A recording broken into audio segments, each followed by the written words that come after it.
Okay, good afternoon and welcome to Shulchan Aruch. Today's Siman is Siman Lamed Hey and Aruch Chaim. Shulchan Aruch quotes a halacha, which is not really a halacha, it's a minhag.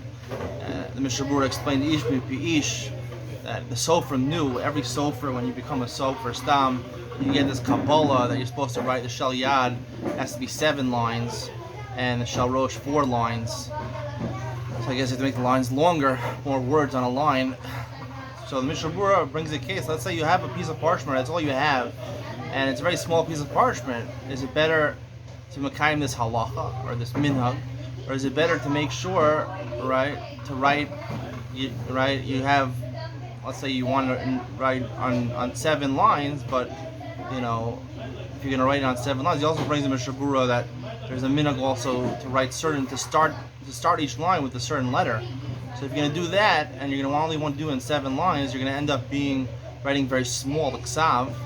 So he says that's a very bad thing to do, the Mishnah Berurah, because Zeklim and Beyu, you don't want it, not only is it more beautiful to write a nicer, wider handwriting that people can read, also it might be erased, and then the tefillin are puzzle. This is especially important in Hilchos Tefillin. As I mentioned, Cheshbon Nefesh is the mitzvah behind tefillin. This is more like a Musar share, but tefillin, I guess, represent cheshbon nefesh. And one of the common mistakes people make in cheshbon nefesh is they take they throw away the ikar and they go for the tafel. They go for the tafel instead of the ikar. They take things out of context, really, And you're right. It says a minhag. Shulchan Aruch says a minhag, 7 lines, 4 lines. It brings another minhag in the Mishnah Berurah. You start each line with the same letter in every pair of tefillin. These are minhagim, and sometimes, as I mentioned, unfortunately, I have to wear a white shirt every day now until I'm able to unequivocally prove that this is the minhag of minim, to only wear white shirts. But people take things out of context. So things become custom in people's minds, and then they lose context. Like, why do we wear? Like, people wear a jacket. I have to wear a jacket and hat when I go to davening. Why? Because in the 1920s. When the Mishnah Berurah and the Shulchan Aruch, when the Mishnah Berurah wrote about the Shulchan Aruch, right, or years before that, it was considered in the street that's the way people dressed. They would go out, they had more respect. They wore a suit and a tie and a hat. So somehow nowadays we still have to wear a hat, even though even respected people, Donald Trump or Joe Biden or or Benjamin Netanyahu or Yair Lapid now. They don't wear hats in the street. I mean, it's not common practice anymore to do that. You look like a fool. You look like a rock star, maybe, not like a diplomat. It's not considered a respected thing to do that anymore. It doesn't make sense anymore to do it. The whole reason, you're taking things out of context. The whole reason to wear the hat and jacket was relevant in the 1920s. Not relevant anymore. And it was very interesting that people don't wear the ties anymore, right? The ties is actually what's respectful now, like me. I'm like respectful now. People don't wear the ties, they just wear a jacket and a hat, and they wear the hat up. I mean, even people wore fedoras, they wore the fedoras down. I mean, it doesn't make any sense. It's taking things out of context, hugging out of context. Mishnah Berurah warns about it. It's a terrible thing, and it'll actually destroy your cheshbon nefesh. And usually it happens to people who lose their aspect of cheshbon nefesh. They lose their aspect of deciding what's right and wrong, and they just continue life behergel, what they were brought up with, or what they're going with now, the community they're in now. When you don't do a cheshbon nefesh, you fall prey to these minhagim that happen. And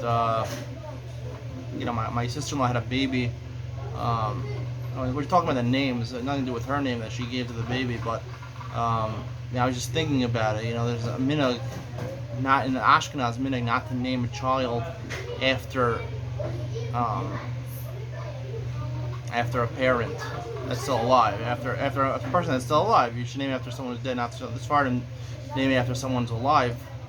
Also, so they have this conversation. When someone has 2 names, right? Say it has 2 names. Can you name the first name of your child after the second name of the other person? Right? It's not right, and it's a totally different name. So people say no, Chas v'shalom, you can't do that because it's in the name. I mean, as me personally, even if you want to say there is a minhag like this that you can't name after a living person, limon of shach, right? Let's analyze this.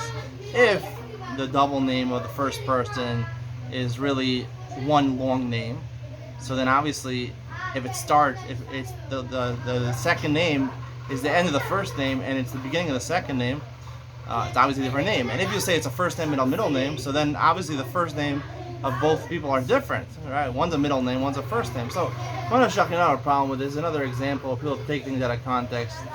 Whatever, I said my piece over here. Hope you have a good day. And as I heard someone say today, they wished on Thursday, they wished when they last spoke, have a good Erev Shabbos and a good Shabbos. I mean, it used to be, I heard people on Fridays, they would wish people a good Erev Shabbos. What are we, Muslim over here?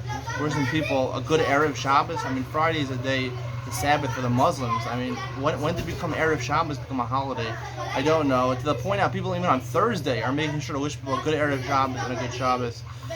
I don't think, when you don't do Cheshvan Nefesh, you know when you're tefillin, these things happen. And Judaism has become, we have trying to fit the world into our warped way of Judaism, which really is completely insular and doesn't make so much sense. Most of the things we do anymore, we try to fit the world into it. What we got to do is we got to fit Judaism into the world. You go after the minhagim of the world. Rova Olam is the world, even if they're goyim. You have to act like the goyim, I'm sorry to say, and fit Judaism into the world, and we'll see that the Torah actually fits into the minhagim of the people in the world a lot more than the world fits into Judaism. All right, see you tomorrow. Hopefully we'll have a Musar Shir / Hashkafa on the Parsha. You don't want to miss it. Bye.